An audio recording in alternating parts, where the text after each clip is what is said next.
नमस्कार. आता मी तुम्हाला माझ्या घरात डोसे कसे बनवले जातात हे सांगणार आहे. त्याच्यासाठी मी ऑल मिलेट्स घेतले आहेत. नाचणीच्या परिवारातील सगळे प्रकार, नाचणी सोडून. नाचणी पण आहे त्याच्यात, पण हे सगळे आहेत ते नाचणी सोडलेले दुसरे आहेत इतर. ह्याला कोडो म्हणतात. तो आपण इथे अर्धी वाटी घ्यायचा आहे. म्हणजे तुमच्याकडे जर वाटीच्या मापाने तुम्ही घेणार असाल तर अर्धी वाटी. हा चेना आहे, तो सुद्धा त्याच प्रमाणात अर्धी वाटी घ्यायचा आहे. आणि आता हे आहे क्विओना, हा सुद्धा समप्रमाणातच अर्धी वाटी घ्यायचा आहे. म्हणजे तुम्हाला हवं तसं अर्धी वाटी हा घेतला की हा आहे कुटकी. कुटकीसुद्धा अर्धी वाटीच घ्यायचा आहे. हे बघा असं. कुटकी झाल्यानंतर आता नंबर आहे सनवा. सनवासुद्धा अर्धी वाटीच घ्यायचा आहे. हे बघा. त्याच्यानंतर आहे काकुम. काकुमसुद्धा अर्धी वाटी घ्यायचा आहे असं. त्याच्यानंतर आता नाचणी. नाचणी जरा जास्त घ्यायची आहे, अर्धी वाटीपेक्षा जराशी जास्त. त्याच्यानंतर उडदाची डाळ, ती मात्र वाटी पूर्ण भरून घ्यायची आहे, फुल एक वाटी. त्याच्यानंतर ज्वारी घ्यायची आहे, तीसुद्धा एक वाटी इथे. नंतर चणा डाळ घ्यायची आहे, तीसुद्धा एक पूर्ण वाटी घ्यायची आहे. नंतर बाजरी घ्यायची आहे, तीसुद्धा एक वाटी घ्यायची आहे. नंतर मसूर डाळ घ्यायची आहे, तीसुद्धा एक वाटी घ्यायची आहे. अशा ह्या सगळ्या प्रकारच्या डाळी आणि नंतर तांदूळ अर्धी वाटी. हे सगळं एकत्र करून घ्यायचं व्यवस्थित. व्यवस्थित एकत्र करून ते स्वच्छ धुवून असं ढवळून घ्यायचं आधी. मग खूप वेळा असं स्वच्छ धुवून घ्यायचं. आणि धुवून घेतल्यानंतर हे असं पूर्ण दिवस भिजवून ठेवायचं. आणि रात्री त्यातलं पाणी मी गाळून घेते, ते पाणी नाही वापरत. असं मिक्सरच्या एका भांड्यामध्ये घ्यायचं, जेवढं मावेल तेवढं सुरुवातीला. असं घेऊन ते व्यवस्थित मिक्सरला लावून बारीक वाटून घ्यायचं आणि एका भांड्यात ओतून ठेवायचं. हे असं. हे दुसरं भांडं मी मिक्सरचं लावलं आहे, त्याच्यात ओतलं आहे सगळं एका मोठ्या भांड्यात.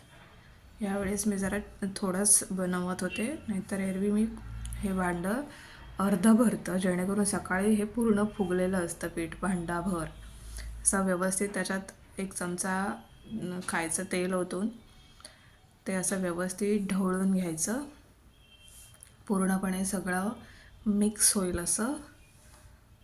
आणि नंतर मग ढवळून झालं की असं झाकण लावून पूर्ण रात्र ठेवून द्यायचं व्यवस्थित. हे सकाळी उठल्यानंतर हे काहीसं असं दिसतं. ते पण एक स्वच्छ घासलेला चमचा घ्यायचा डाव आणि त्याच्याने असं परतवून घ्यायचं जेव्हा आपल्याला डोसे बनवायचे असतील.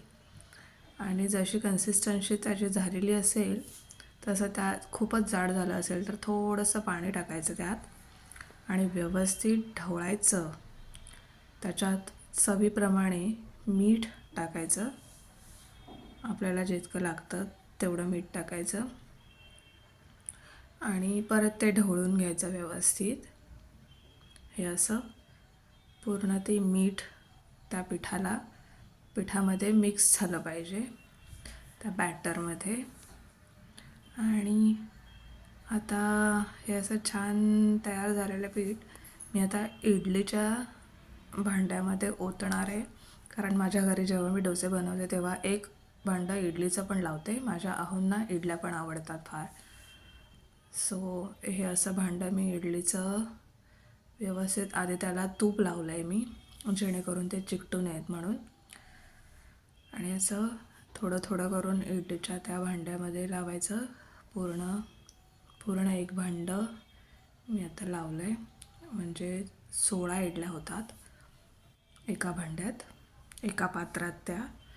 आणि एका शेगडीवरती मी इडल्या ठेवल्या आहेत आणि एका बाजूला आता मी हा पॅन घेतला आहे आणि त्याच्यावरती डोसा बनवणार आहे. हा असा छान गोल गोल फिरवून खूपच मोठा तवा एवढा डोसा मी बनवला आहे. हा बघा, काठ काठ जरा जाड झाला आहे, कारण सुरुवातीचा डोसा माझा असाच बनतो, अंदाज नेहमी चुकतो माझा, आणि पण छान लागतो. जेवढा मोठा डोसा त्याच्यावरती थोडंसं मी तूप ठेवलं आहे आता, म्हणजे तूप पसरवलं आहे त्याच्यावरती.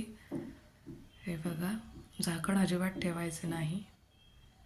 आणि मी डोसा दोन्ही बाजूंनी भाजून घेते, सो मी त्याला आता पलटवणार आहे तव्यावरती. हे बघा, असं छान, आणि पलटवून पण छान खरपूस भाजून घ्यायचा. ते तूप पूर्ण त्या डोस्याने शोषलं पाहिजे असं भाजून घ्यायचा. आणि हे बघा, करकरीत झाला आहे एकदम. आणि असा तो मी उचलून ताटात ठेवला आणि छान प्रकारे असे डोसे बनवून घेतले. सांबार बनवलं होतं, शेंगदाण्याची चटणी बनवली होती, आणि या इडल्या ह्या काढताना जरा तुटल्या म्हणजे असा चिकटलेल्यामुळे, पण दुसऱ्या भांड्यातल्या छान आल्या होत्या. ह्या सुरुवातीच्या पण त्या मी नाही काढल्या, अहोंनी काढल्या. आणि ही त्या चटणीची रेसिपी आहे जी मी बनवली होती, चवीला सुंदर लागते.